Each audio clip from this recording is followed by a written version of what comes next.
Hey guys, welcome back to my channel. तो आज मैं आपके सामने एक बुक का रिव्यू रखना चाहता हूँ। उस बुक का नाम है the light of truth, the Satyarth Prakash. इस बुक के ऑथर का नाम है महर्षि दयानंद सरस्वती। तो चलिए स्टार्ट करते हैं। First of all, we start with introduction. The first edition of this book was in Arya Bhasha language, so it is difficult for every citizen to read it. Therefore, the second edition of this book was published in many languages so that it could be easy to read by every citizen. ये जो book का जो सबसे पहले जो book इन्होंने publish की थी, ये आर्य भाषा लैंग्वेज में की थी, और जो कि काफ़ी लोगों को पढ़ने में, जिनको पढ़ना नहीं आता था आर्य भाषा लैंग्वेज, तो उनके लिए डिफ़िकल्ट हो जाता था। तो उन्होंने सेकंड एडिशन इस बुक का निकाला, जिसमें इन्होंने काफ़ी सारी लैंग्वेज यूज़ की गई, जैसे इंग्लिश हो गई, हिंदी हो गई, तो जिससे कि मतलब काफ़ी सारे लोगों को ईजी हो गया पढ़ने में। इसके बाद this book is divided into 14 chapters. The first 10 constitute the first part and next 4 chapter constitute the second part. ये जो बुक है ये 14 चैप्टर्स में डिवाइड हुई हुई है। जो पहले 10 चैप्टर्स हैं वो पहला पार्ट कहलाता है, और जो अगले 4 चैप्टर्स हैं वो इसका नेक्स्ट पार्ट कहलाता है। अब इस बुक के बारे में थोड़ी जानकारी ली जाए। About the book, this great book is indeed an encyclopedia of the various contemporary and social, religious, and political currents, cross currents, and movements going on the time of the writer's life. To go it further, the writer has not spared the past events and guiding philosophies which has polluted the human mind and deteriorated the man's quest for true knowledge and right way of life. ये book एक encyclopedia की तरह है। इसमें आपको social religious के बारे में, पॉलिटिक्स के बारे में काफ़ी सारी जानकारी मिल सकती है, और इसमें कोई ऐसी प्रथाएं जो सालों साल से चलती आ रही है, ये जो जिन्होंने इंसानियत को मतलब काफ़ी सारा नुकसान पहुंचाया है, तो ये इसके बारे में है। इसमें ऐसा सब कुछ नहीं है। उसके बाद जैसे कि मैंने आपको बताया था कि ये जो बुक है ये 14 चैप्टर्स में डिवाइड हुई है। अभी ये चैप्टर्स के बारे में हम थोड़ी पता करेंगे क्या है इन चैप्टर्स में। The first chapter is ohm and the other names of God.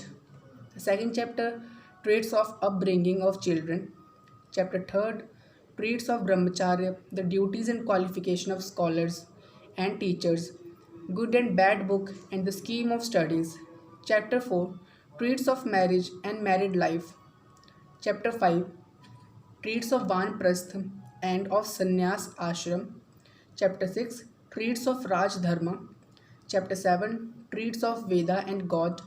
Chapter 8 treats of creation, sustenance, and emancipation and bondage. Chapter 9 treats of knowledge and ignorance and emancipation and bondage. Chapter 10 treats of conduct, desirable and undesirable, and diet permissible and forbidden. Chapter 11 contains a criticism of the various religions and reacts and sects prevailing in India. Chapter 12 treats of Charvak, Buddha, and Jain religions. Chapter 13 treats of Christianity. Chapter 14 treats of Mohammedanism.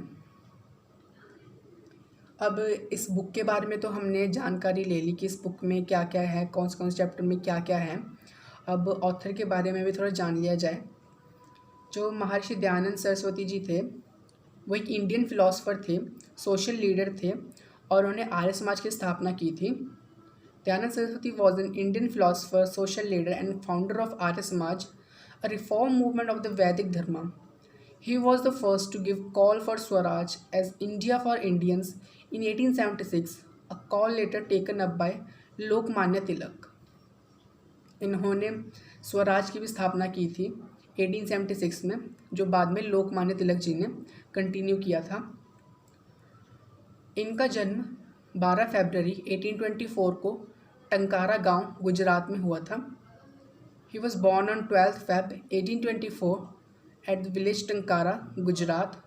His guru was Virjanand Dandi Shah. His literary works that he wrote many books like mainly Satyarth Prakash and Rig Vedadi Bhashya Bhumika. He was the founder of Arya Samaj, and he died on 30th October at Ajmer, Rajasthan. इनके जो गुरु का नाम था, ये इनके गुरु थे विरजानंद डंडी शाह, और इन्होंने काफ़ी सारी बुक्स लिखी हैं जो कि मेनली तो जिसके बारे में हम अभी पढ़ रहे हैं, सत्यार्थ प्रकाश, और एक और मतलब मेन बुक है इनकी जो ऋग्वेदादि भाष्य भूमिका। और इन्होंने आर्य समाज की स्थापना की थी, जैसे मैंने आपको पहले ही बताया था। और इनका निधन 30 अक्टूबर 1883 में अजमेर राजस्थान में हुआ था। अब ये बुक हमें क्या मैसेज देती है, अब हम इसके बारे में थोड़ा सा पढ़ लेते हैं। The message from this book is to unfold the truth. I have expounded truth as truth and error as error. The exposition of error in place of truth and truth in place of error does not constitute unfolding of truth. The aim of this book is to further the advancement and advance the well-being to help all humankind in the attainment of what is right and to enable them to accept and reject falsehood. इस book का main M तो यही है कि सच की राह पर चलो, जो अंधविश्वास है, जो झूठ है, उनकी तरफ मत जाओ, सच का राह ही अपनाओ हमेशा। अब ये इस बुक के बारे में मैंने आपको जानकारी दी है। आप अगर इसको और अच्छे से पढ़ना चाहें तो आप ये बुक ख़रीद सकते हैं और इसके बारे में पता कर सकते हैं। आप ये इस बुक को पढ़ सकते हैं, बहुत अच्छी बुक है। Thank you.